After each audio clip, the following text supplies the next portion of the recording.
Hey there, world civilizations. Today we are going to be starting a three-part series on the traits of civilizations. We're going to be talking about the special qualities, special changes that happened around 5,000 years ago that brought about the rise of civilizations. And today we're going to be starting by talking about certain economic developments that led to the rise of civilizations.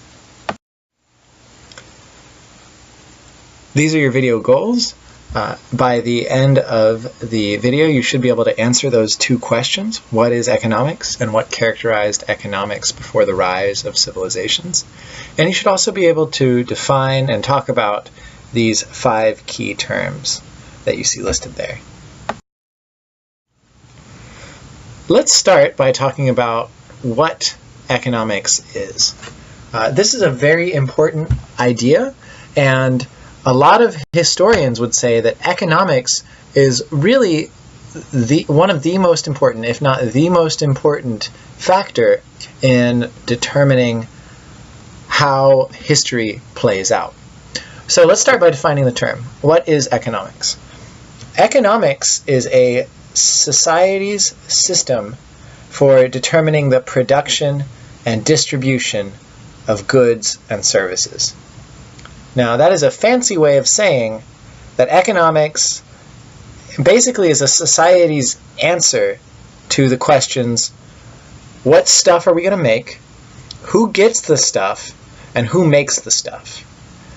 So when we're asking about economic questions, we're talking mostly about stuff, grain and cows and houses, and later on cars and stuff like that. So who makes the stuff? Who gets the stuff?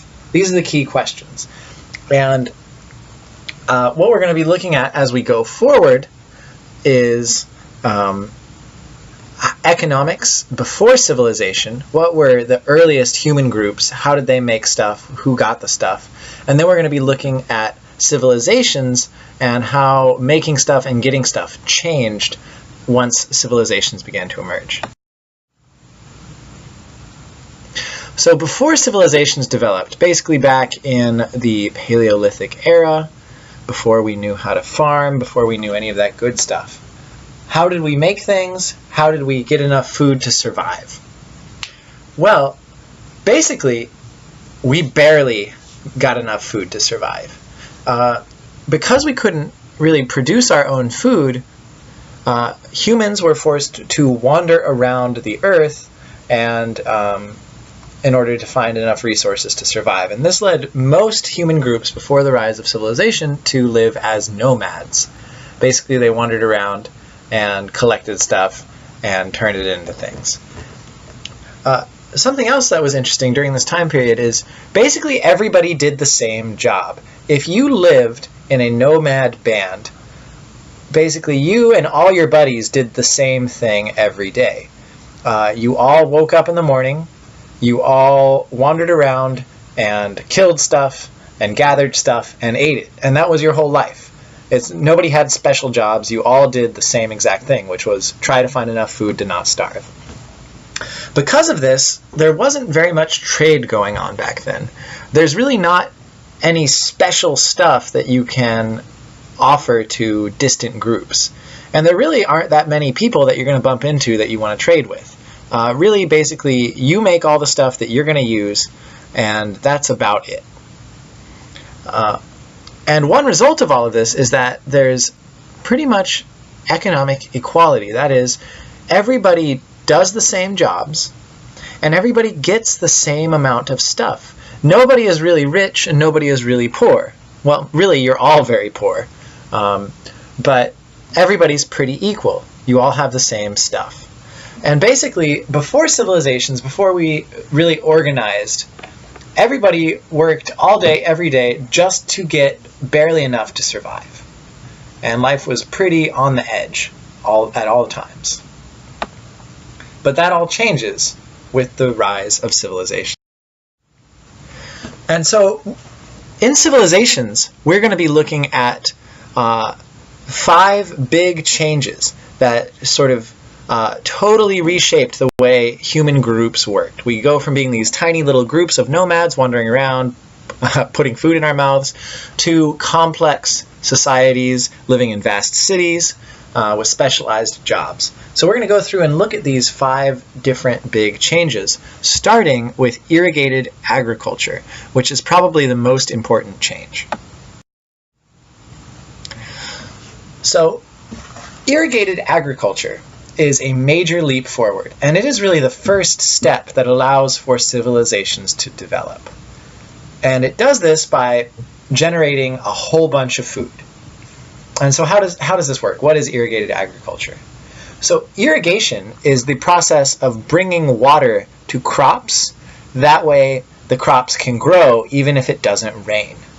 And so in order to irrigate crops, what certain societies started doing, societies who lived beside big rivers, started digging channels to make little tiny rivers that would run beside the crops that they were growing.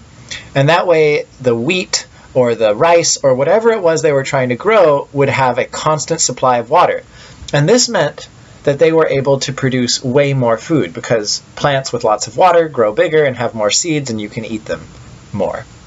On top of this, rivers flooded, and when they flooded, they would deposit all of this rich mud, and that was basically free fertilizer. So societies who figured out how to do irrigated agriculture along the banks of rivers got tons of food, and this resulted in a food surplus, which basically is where you have more food than you need to survive.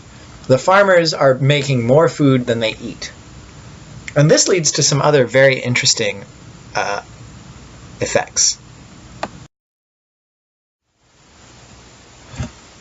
So one of the major effects of the food surplus is you see the growth of human populations and the rise of cities. And this is a direct result of better agriculture. Because irrigated agriculture makes more food, you can have more people in the same space. A field of wheat generates a lot more food than just open prairie, so you can have more people there. Also, because there's more food, what that means is that people can support more children. Families can have more kids and feed the babies, and the babies can grow up to be big, strong people and have little babies of their own. And what you see is over the years, populations grow and cities get bigger and bigger. And so what you see is because of better agriculture, tiny little farming villages eventually turn into big cities. And the growth of cities leads to some other interesting economic changes. You also see the emergence of specialization. Because there's extra food, what this means is that not everybody has to farm. Some people can get really good at other stuff and then trade the farmers or force the farmers to give away their food. So you see the emergence of craftsmen, people like smiths who work with metal, or potters who work with clay, and then they can trade their tools for food. You see the emergence of professional soldiers, people who fight, and then farmers pay the soldiers to fight for them, or you give the soldiers food so they don't kill them. And you also see the emergence of ruling classes, that is kings or priests who rule over people and take some of the people's food. This also leads to increasing trade and increasing inequality, which we'll talk about. So because there's more stuff being made, there's lots of food, and now there's all these specialized crafts, what that means is people can trade with each other. Within cities, specialists can trade their goods to get other goods. So a smith could trade a sword that he made for a sweet pot, or he could trade it to get food from a farmer. And that means that people can now have swords and pots and food. And so there's more goods to go around. Also, as more and more cities develop, cities can trade specialized products with each other. So maybe one city was really good at making metal, they could trade metal goods with one city that maybe produced a lot of bricks or something like that. And basically the result of this is that there's more stuff available to everybody. But that stuff is not available equally to everyone. In earlier societies, everybody was basically equal, but now that we're living in cities with lots of trade and specialized jobs, what happens is some people become very wealthy, and other people become very poor. And this is because certain specialized jobs inherently have more power than others. For example, a soldier has more power than a farmer. If you are a specially trained soldier with armor and weapons, you can go up to the farmer and take his stuff.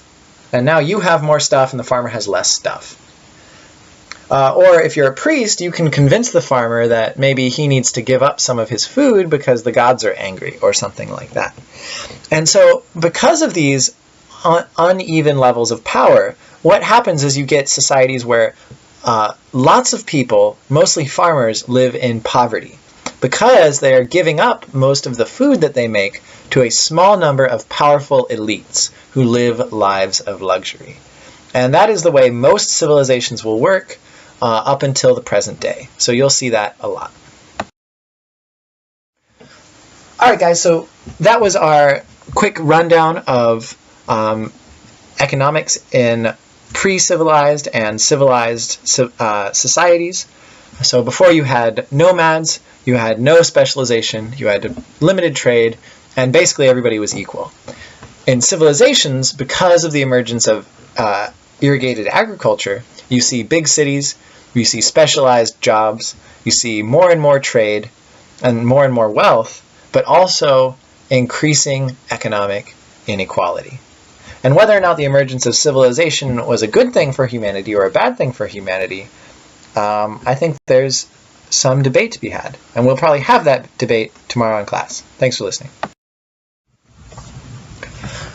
Here are your video goals one more time. So remember, now that you've seen the video, you should be able to answer these questions and you should be able to define these terms. If you can't define these terms, then you should go back and check out the slides and find the right slide and figure out what these are all about. I'll see you guys tomorrow.